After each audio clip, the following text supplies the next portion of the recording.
Bhagavate Vasudevaya.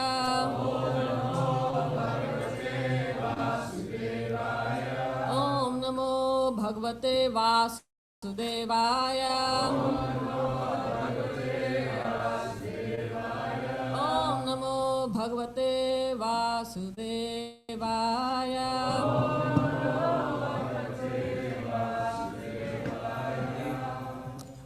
So this morning we are studying Srimad Bhagavatam, Canto 1, Chapter 7, verses 12 to 58, but we will start with verse number 12.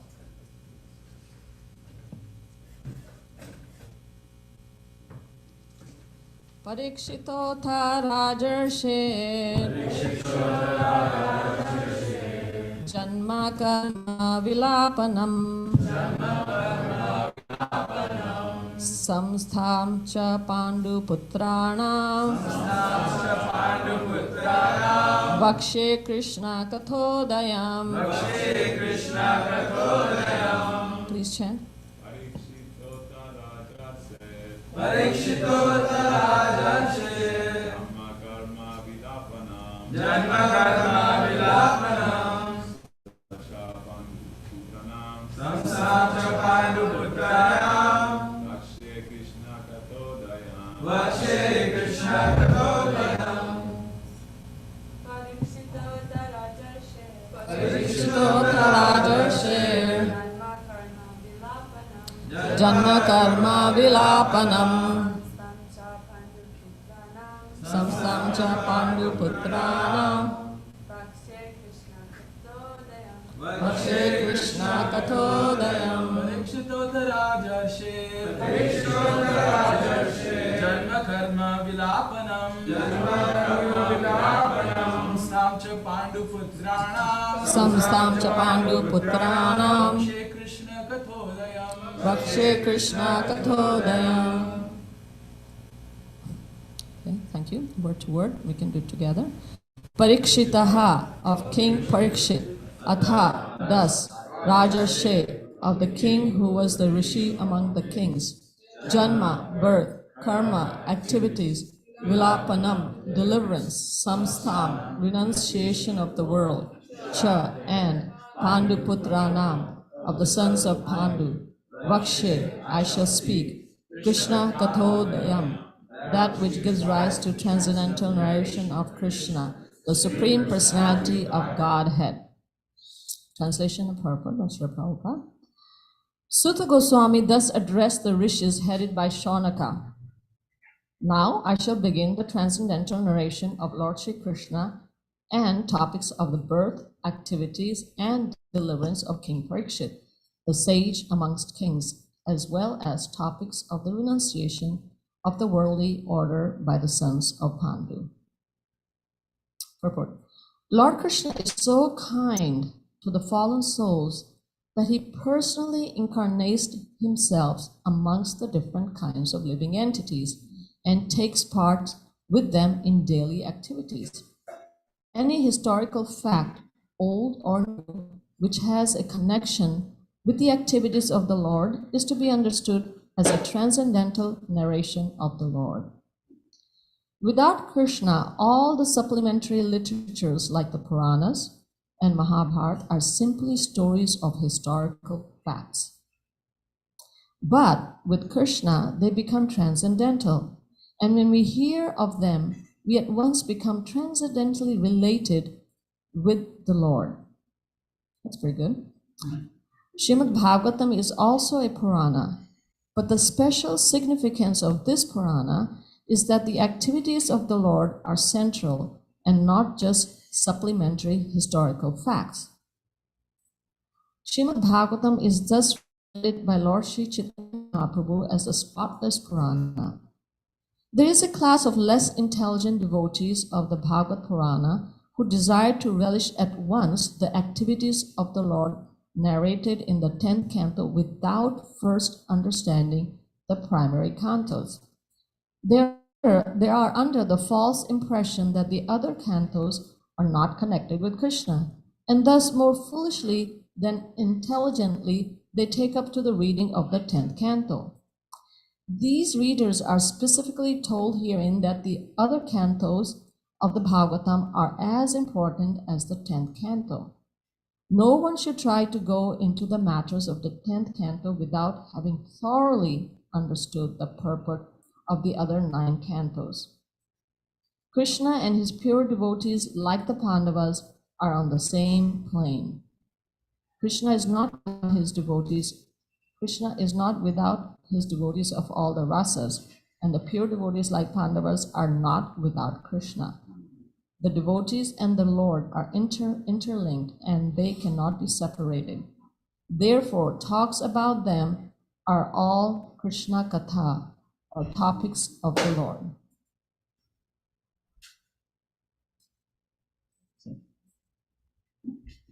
Om Jnanatimirandasya Gunanjana Shalakaya Chakshunamalitaya Tasmat Shri Gurave Namaha.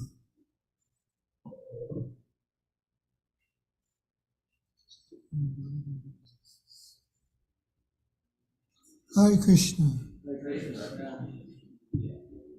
Just going to take this mic out. Hold it. So you can hear him. Can everybody hear? This morning, we're going to share some of our realizations about this section of Srimad Bhagavatam, especially in light of Srila Prabhupada's purport, where he talks about Krishna's relationships with his devotees. That's not just 10th canto subject matter. And here we have it right at the very beginning of Sutta Goswami's narration, the Lord and relationship to his devotees. So I have a question for you in this regard, and we're going to share our thoughts, realizations about this verse and the story of Srimad Bhagavatam. But we'd also like you to participate, because that's what Bhagavad Gita says, where the real nectar is. Bodhyancha Parasparam. Devotees relish hearing about and discussing the activities of the Lord. So my question to you to start off our discussion today is, suppose you were God.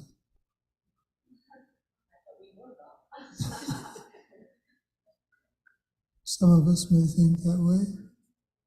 Suppose you are God and you're meeting someone for the very first time.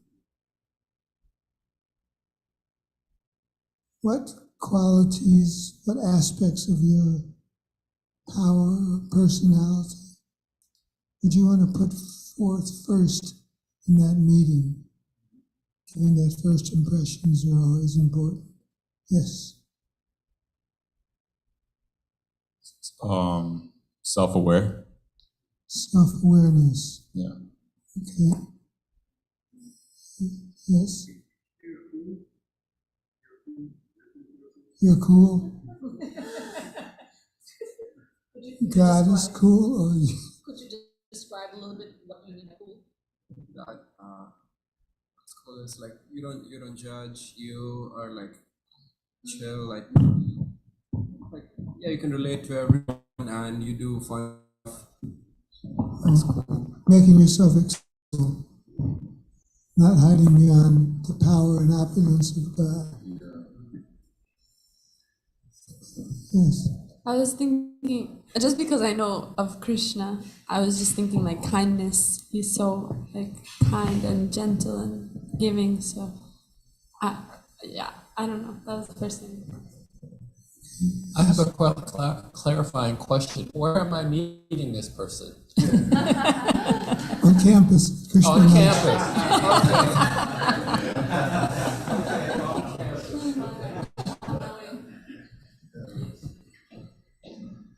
I would, for those persons, I would be merciful because this is like, I'll say it like this: as God, the only reason I would be there would be to give some mercy. What else is there to do? I mean, I'm not there to see the buildings or even really from a mature perspective interested in that person. But since they're my part and parcel, I would be there to show some mercy.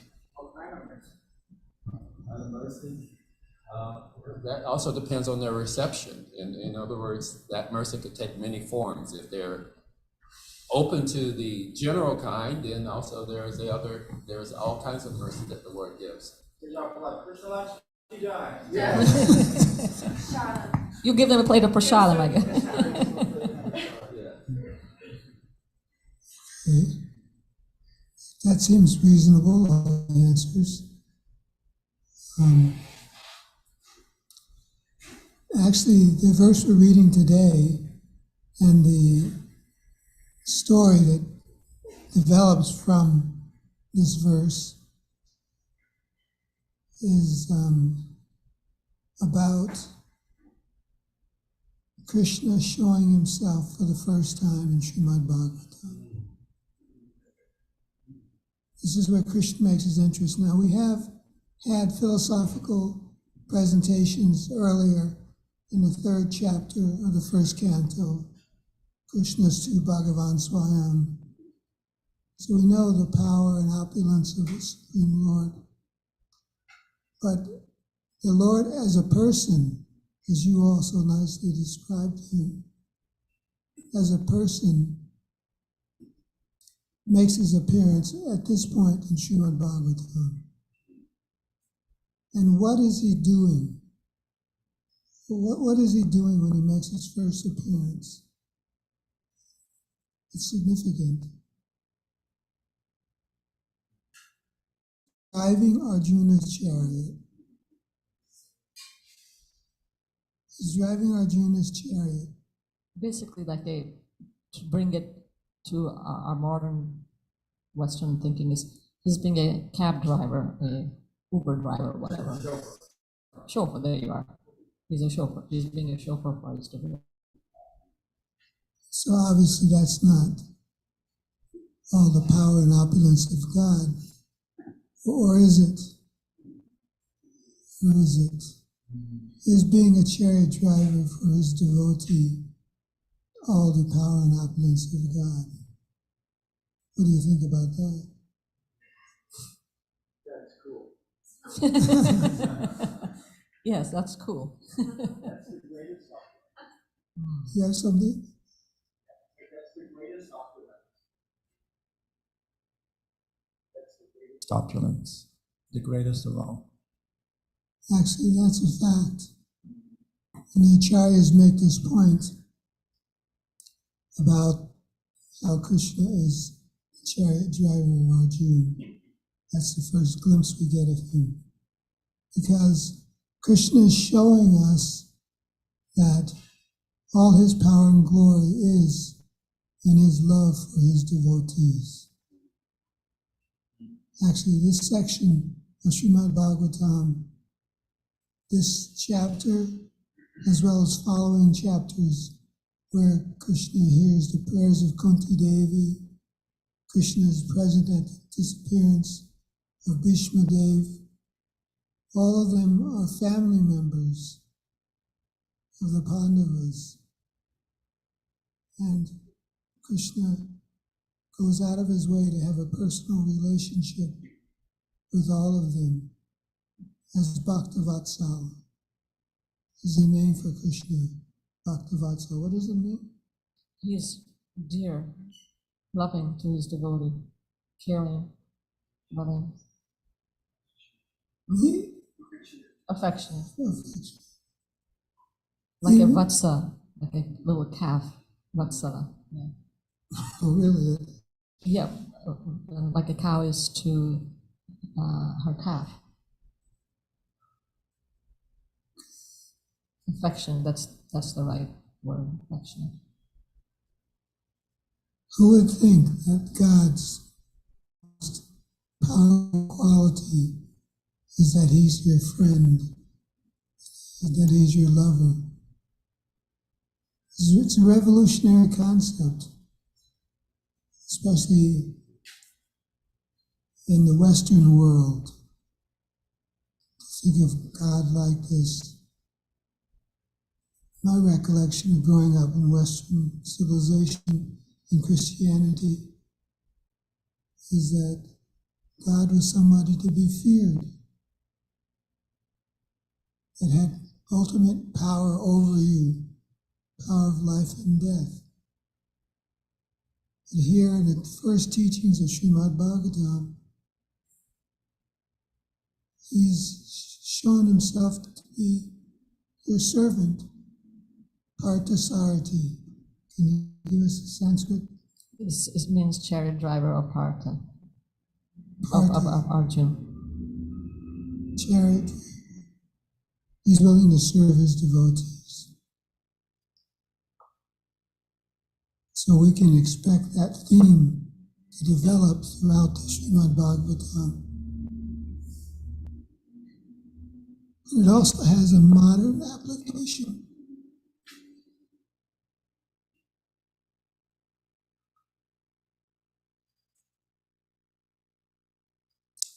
This idea of Parthasarthi has a modern ISKCON application. In New Delhi, India, does anybody know what the name of the deity is at the main temple? In New Delhi? That's right. Radha Parthasarthi. Now, that name was a bit controversial when the temple was under construction. And many people tried to change Srila Prabhupada's idea. He named the deities Radha Parthasarthi before they built the big temple. Smaller temple in Delhi, and the deities Parthasarthi were there. But after constructing the main temple, which is a huge complex, people started to suggest to Srila Prabhupada, actually, maybe we should consider changing the name, Radha Parthasarthi, something more intimate or Rasika. But Prabhupada stood his firm ground. No. They're the deity.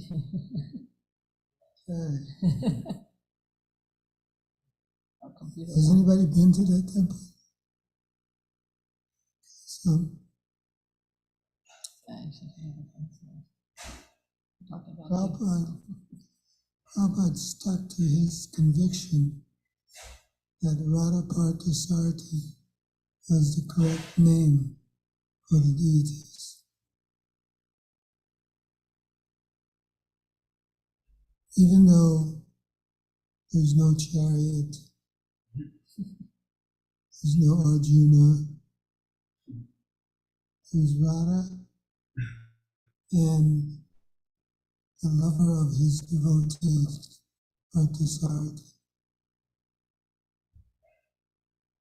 So it's a significant point to understand as we begin our study of Srimad Bhagavatam. What is the most opulent, powerful quality of the Lord? Parthasarathi. Because Krishna is Bhaktivatsala. So back to the battlefield of Kurukshetra. War's over. Ashvatthama kills the sleeping sons of Draupadi and the Pandavas, and a chase ensues.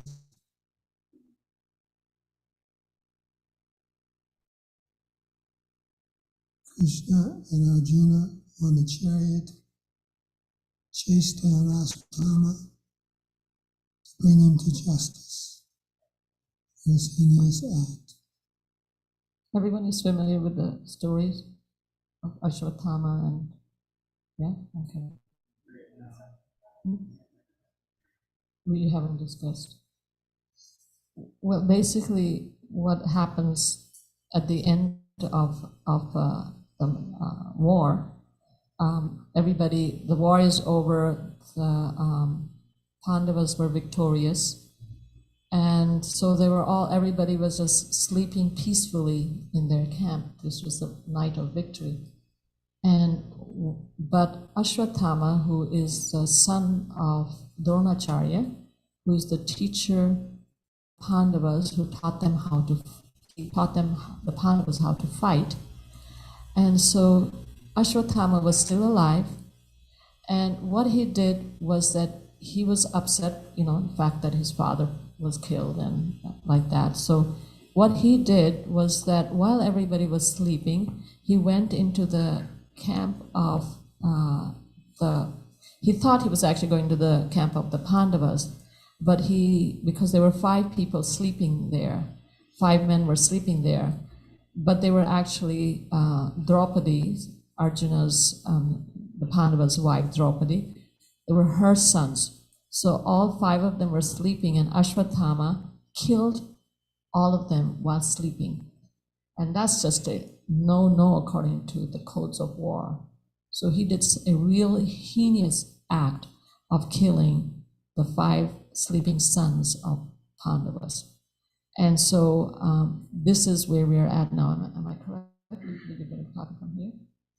Yeah. So they were killed, and so I guess you will start from there. Well, our coverage today will be more reflecting on certain points, not a complete story. So the assignment, I assume everyone will read the assignment. It has all the verses.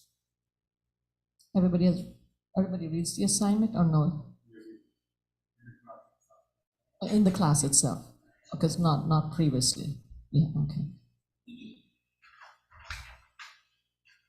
So, should I tell the story a little bit so that we can? Okay.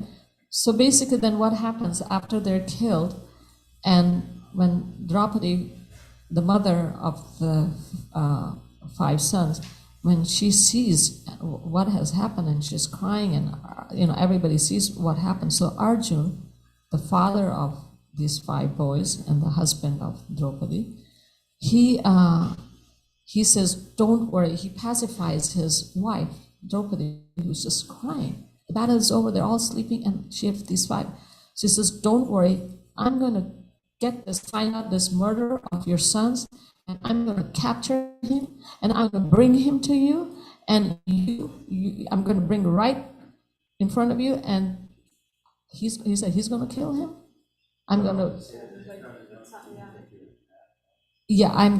kill him, and then you can take bath standing on his head. These are warriors.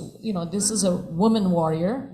She may not be taken, but they're warriors. The man, women, they were warriors. They had a certain kind of integrity and certain codes, and a woman, Kshatriya wife of a Kshatriya would have no problem standing on the head of somebody and taking the bath, with, with his bull. Anyway, so Arjun told her that. And so then he goes on his chariot, and who is Arjun's chariot driver? Krishna. Yeah, Krishna is a chariot driver. And so they go and they capture, I guess I should tell the details of it. Okay. So basically then what happens is that they see Ashwatthama and they know that he was the murderer. And so Ashwatthama sees Krishna and Arjun, and he immediately becomes very afraid for his life, and he does not know what to do. So then he takes his biggest, strongest, most powerful weapon, the Narayan Astra weapon, and he says, okay, he takes the Narayan Astra weapon and he says, this is what's going to save me. But this weapon is so powerful, it was so powerful that when he released that weapon, it was, the whole sky was just like very dangerous, that Arjun himself was like, felt afraid that what's happening, the whole world is going to finish, And at that stage, Arjun asked for help of Krishna, am I correct? And he says his prayers to Krishna. I didn't read this, by the way, so it's not part of my assignment to relate the story. But anyway, and then what happens? Then Krishna Basically, he arrests. Basically, okay, so he basically, Krishna takes care of it, and he arrests Ashwatthama. And so when Ashwatthama is caught, he ties him with a rope, like an animal, and Krishna tells him, okay, make sure you kill him, don't get softy, because he's done something really heinous. Anyway, so then Arjun brings this Ashwatthama tied like an animal and brings him to Draupadi, and Draupadi just feels like, oh my God, I mean, look who he is. I mean, her heart is so soft. Although he has killed her sons, but her heart is very soft. And so she pleads not to kill Ashwatthama. So I think we'll stop to there, because then as we narrate the story, as you bring the points, it will come out, yeah? Well, I think the point to just remember from this narration you shared, thank you, is that Krishna and Arjuna, they were warriors, and they wouldn't hesitate to act on the basis of sentiment. When I talk about Bhaktivatsala and how affection was the chief quality of the Lord for his devotees, it doesn't mean that they were shy or incapable on the battlefield. And Ashwatthama immediately perceived this when he saw Krishna and Arjuna on the chariot pursuing him. So he knew that that's why he resorted to the weapon Madhumati was describing.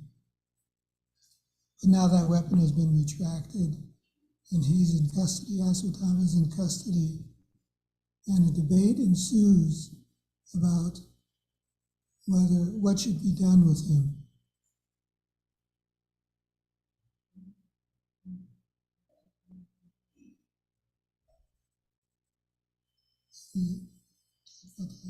No, we haven't. Okay, so then what happens is that,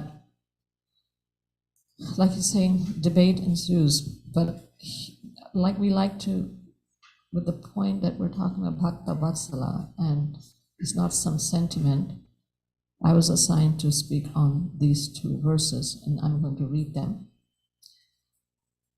Arjun, his eyes blazing in anger, like two red balls of copper, dexterously arrested the son of Gautami, which is Ashwatthama, and bound him with ropes like an animal.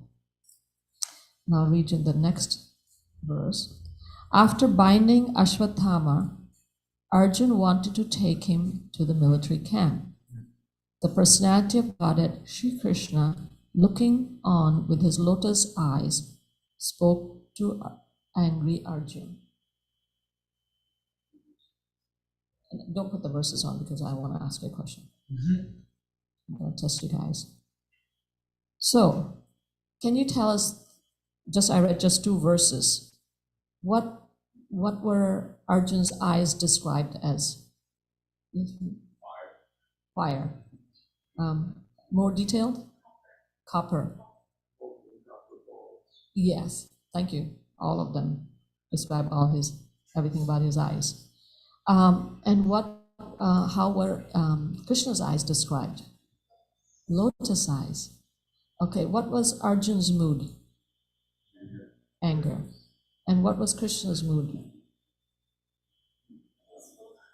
Peaceful. Okay. Anybody else remembers? He was angry, wasn't he? It also described he was angry, looking on with his lotus eyes spoke to angry Krishna. Actually, it doesn't say his mood here. It's interesting. It doesn't really say that he was in an angry mood. Well, the eyes. I think the eyes. But the lotus eyes. So that lotus eyes might be that they might be peaceful. So it doesn't describe him as angry at all. It describes to angry Krishna, to angry Arjun. He spoke that. But he did say that he should be killed immediately. He says he spoke to Arjuna in an angry mood. Okay, yeah, because I was thinking he was angry, but then there you are. That's the point, Advaita Prabhu, you're right. And Srila Prabhupada describes in the purport that point, that he is cool, even though he is angry. And that shows because he has lotus eyes. Because if he was not cool, I like to use that word since you people are using it, and you understand that word better, cool, than transcendental or, we have to go according to the language, yeah? Whatever everybody understands. So the fact is that's why it's described, his eyes are lotus eyes. Whereas Arjun's eyes are described as red ball, copper, whatever. 2 red balls of copper. Because Krishna is cool. His anger, Prabhupada describes in the purport, is not the same as anger of Arjun. In fact, he does not come out and say I was in the modes of material nature. He does not say that, but he is indirectly saying that he was in the modes of material nature, but he says Krishna was not. He was not acting under the modes. And talking about Bhakta Vatsala, what is Prabhupada describes in the purport, what is his nature? And he says his anger is not, it is only a sign of his bent of mind towards the cause of his devotee, because that is his transcendental nature. I'm going to repeat this again. I read the first sentence before. His anger is not exhibited in the 3 modes of material nature. It is only a sign of his bent of mind. I never heard that before. His bent of mind. I know Krishna is bent in 3 ways, and I've heard Radha Govinda Maharaj talking about Krishna is crooked in all ways. He stands crooked, he walks in a crooked way, his turban is crooked, it doesn't sit on his stand, it's crooked, it's bent. So his mind also seems like it's bent. So it's only a sign of his bent of mind towards the cause of his devotee, because that is his transcendental nature. So that's just his nature, Bhakta Vatsala. But what is the special thing about his transcendental nature, his coolness, what is this? He says, therefore, even if he's angry, the object of anger is blessed. So we have to understand that what does that mean? Is that even though he's angry towards somebody, it's transcendental. Why? Because it's actually a blessing towards that person, and therefore it's transcendental. If I get angry, yeah, it's not going to be the same thing, yeah? It's not going to be a blessing for somebody. Is that right, Amrita? If I'm going to get angry at you, you. Okay, okay, I'm going to test this now. I'll have a surprise test for you guys, and we'll see what happens, I'll have a video camera there. But yeah, so this is a blessing. It's a blessing, and that's why it's transcendental. That's why it's different, because there is no difference between his anger and his mercy, whether whether he's showing at the campus to somebody or wherever at the battlefield. So that's the two verses that. It's interesting that when we hear Krishna's Leela, there's always some philosophy mixed in, some reflection of the devotees involved. It's of a philosophical nature. So when we read the Srimad Bhagavatam, we have to make sure we don't just skip over the philosophy to continue the storyline.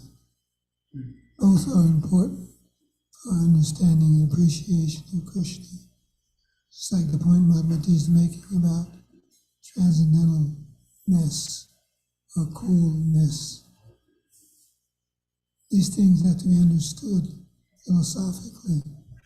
And even the war situation that's being described overall is conducted by different rules. You can call them philosophical rules or social rules of Vedic culture. For instance, Krishna, when he's saying Ashwatthama should be killed, he gives 6 reasons why. And Draupadi, who gives 6 reasons why he shouldn't be killed, counters those things. So immediately we have a situation where the rules of religion are in conflict. Do you want to read 6? Yeah.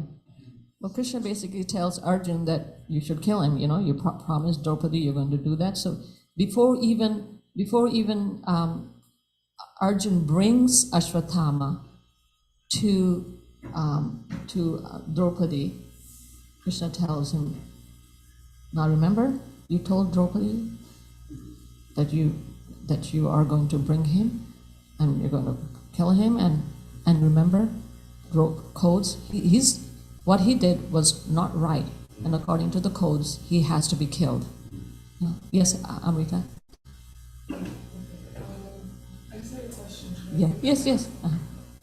My question was, in the purport that we read today, so that the devotees the Pandavas and Krishna, they're on the same transcendental platform, because when they're connected with Krishna, Yes. they're on the same spiritual platform. Yes. But then there's this point of, Krishna's anger versus the devotee's anger. Yeah. And you mentioned that maybe, Arjuna could be a little modes, but Krishna is always above the modes. So how to kind of reconcile these two understandings? Funny, because when I read the purport and I was thinking, because I have his class, I'm thinking, oh my God, it says here totally opposite than what it said in the other place. So, do you have any thoughts on that, Prabhu?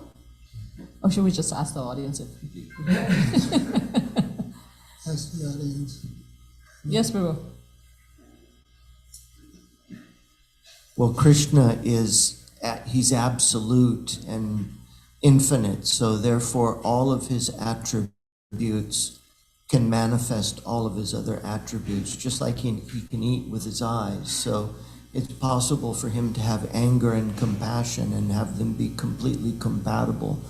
Whereas Arjuna is not Vishnu Tattva, so he's limited probably to one major emotion at a time, but it doesn't mean that emotion was not transcendental. Okay. Hare Krishna. Sounds good. Because he's in Krishna's presence, and he just got through fighting in a transcendental way, but it's impossible to go to war and not have anger. Yeah, yeah. Hare Krishna. Yes. Okay. So, so then what happens is, where was I? 6 reasons why Okay. Krishna says, Okay, so basically, yeah, so I remember now. So Krishna said, okay, before he even brings, he tells Arjun, okay, make sure you do what you have promised. He didn't want Arjun to, maybe he knows Arjun sometimes can be a softy, I don't know, but he wanted to make sure that he did. And then he finally brings Ashwatthama in front of Draupadi. Draupadi being such a, you can imagine her grief, you know, I'm a mother, I mean, you have the only sons you have, all the 5 sons are killed by this wretched guy. And described that Arjun told Draupadi that she pacified her. So that means she's waiting for that to happen. So when Draupadi sees the son of their spiritual master tied like an animal, her heart, a heart of a devotee, she tells Arjun, release him. What are you doing? He's the son of our spiritual master. How can you treat him like that? Release him. She's like, release him right now. And so she says 6 things. And so I want you to hear, I'm just going to read them. And so for you to hear carefully what she's saying.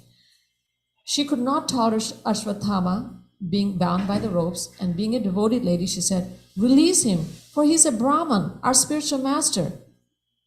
It was Dronacharya's mercy that you learned the military art of throwing arrows and the confidential art of controlling weapons.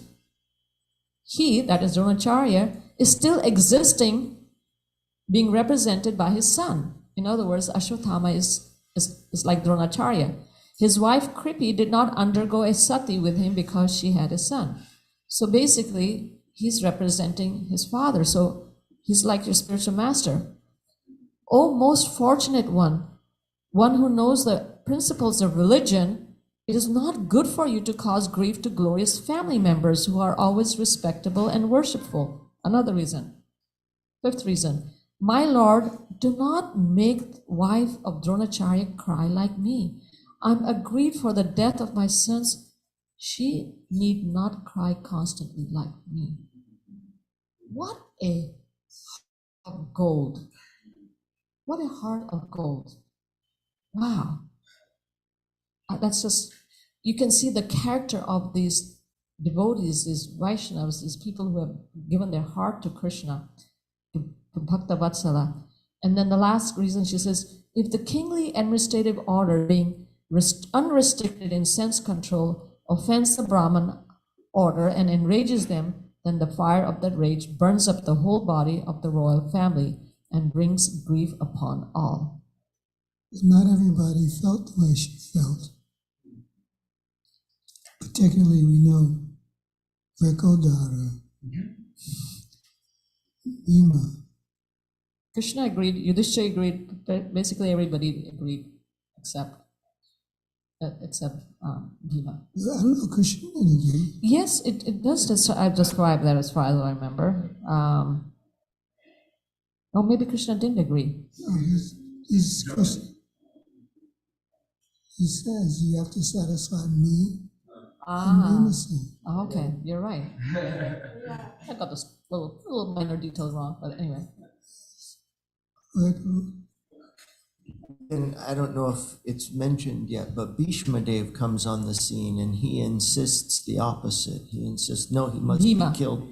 Excuse me, Bhima, Yeah, pardon yeah. me. Yeah, Bhima comes on the scene. Yeah. He insists he must be killed. And Yeah.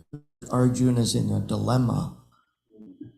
Do I kill, do I not kill? And he comes up with the perfect Vedic solution. Prabhu, you had a point?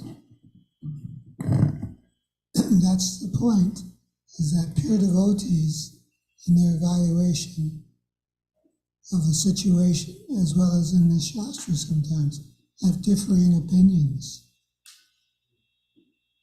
And so the question is how to reconcile them. And Krishna here shows how to reconcile them. Text number 52, you want to read? Chaturbhuja, the four-armed one, or the personality of Godhead, after hearing the words of Bhima, Draupadi, and others, saw the face of his dear friend Arjuna. Back to Bhaktivatsala again.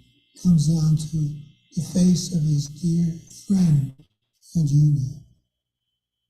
And to speak as if smiling.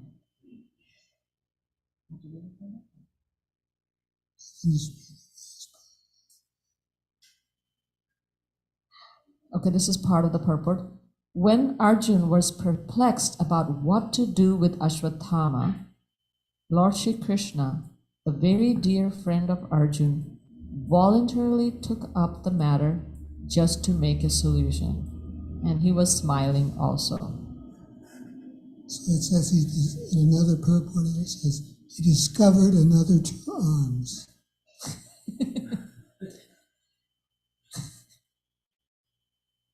Krishna's resources for resolving conflicts, philosophical conflicts, social conflicts, conflicts within our own being.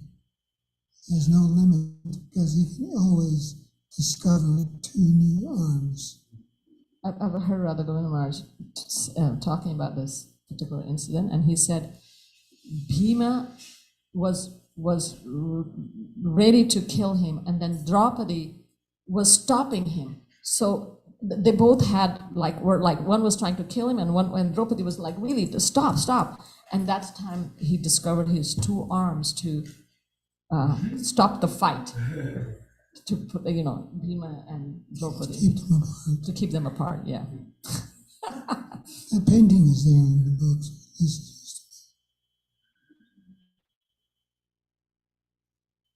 So, final resolution. You familiar with the term aha moments? Arjuna sort of had an aha moment and realized that if he cut the jewel off of Ashwatthama's head, it would be the same as killing him. So he acted quickly in the situation, which was very perplexing, and had pure devotees differing very strongly, was immediately resolved by Krishna, as if smiling. So,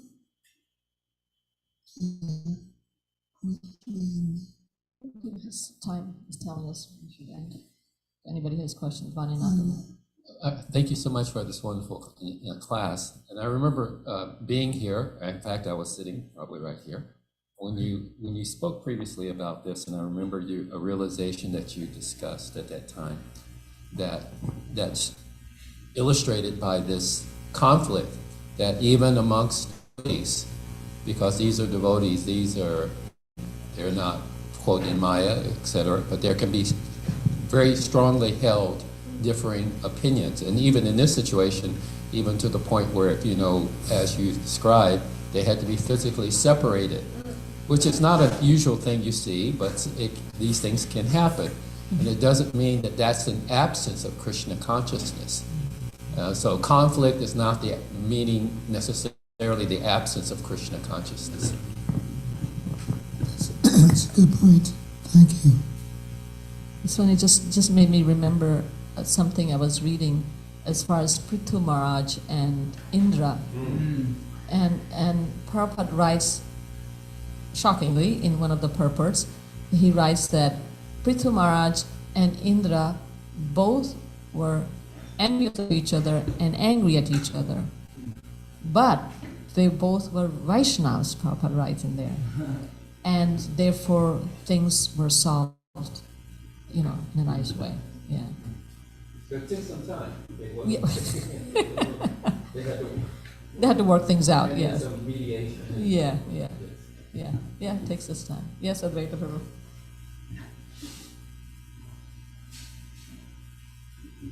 Thank you so much, both. There's something in the purport, one of the purports you read, in regards to the Srimad Bhagavatam and other literatures, that they are bereft of Krishna. They'll be not as transcendental, Historical facts. just a historical fact. And I was just wondering, because we see a surge of present day literature that not necessarily is Puranic or historical or Krishna conscious, but yet there's elements of Krishna consciousness in it. You know, like even those fictional novels that some devotees read. So I want to see if you can give credit to those. I know a few that, I'm very fond of. I think we need more of those in the present day society, like modern day novels. Like Justin Davies by the Tonight Speaker, or Sanatorium by Satsvara Maharaj. That was a long time ago. But it doesn't mention here, but could you speak more of the importance of those? They are seemingly mundane, but they bring Krishna consciousness throughout the pages. They bring Krishna consciousness, but or do they bring mode of goodness or God consciousness? Because I'm not too sure about how they're written. They do bring Krishna in their literature. Yeah, Krishna is mentioned. They're fictional novels, but they dab with the concepts that normally we discuss, and they're there in Bhagavatam, but they're presented in a different setting, so therefore it's easier digestible for the modern day man or woman. It's still in the category of katha, so I'm just wondering, it doesn't mention in the purport, but if you could comment on that. Would you like to comment? Then I will comment. You would like to? Well, I personally think when Srila Prabhupada is mentioning here, they just become historical facts. I guess historical facts, and yet if it's about Krishna, without Krishna, all the supplementary like pranam. I think the person who's writing this novel, anything, their idea, I'm assuming, from what I hear, is somehow they're trying to reach different genre in the world, yeah. And I think that's very important. I mean, Srila Prabhupada, when he came, he had to maybe, according to time, place, and circumstances, he had to present Krishna consciousness, keeping the principles the same, but had to communicate differently in one sense. You look at his literature and you look at Bhaktisiddhanta, you look at the Bhagavad, it's depending. So I personally feel that is important. I know I've read a lot of Satsvara Maharaj's poetry and everything.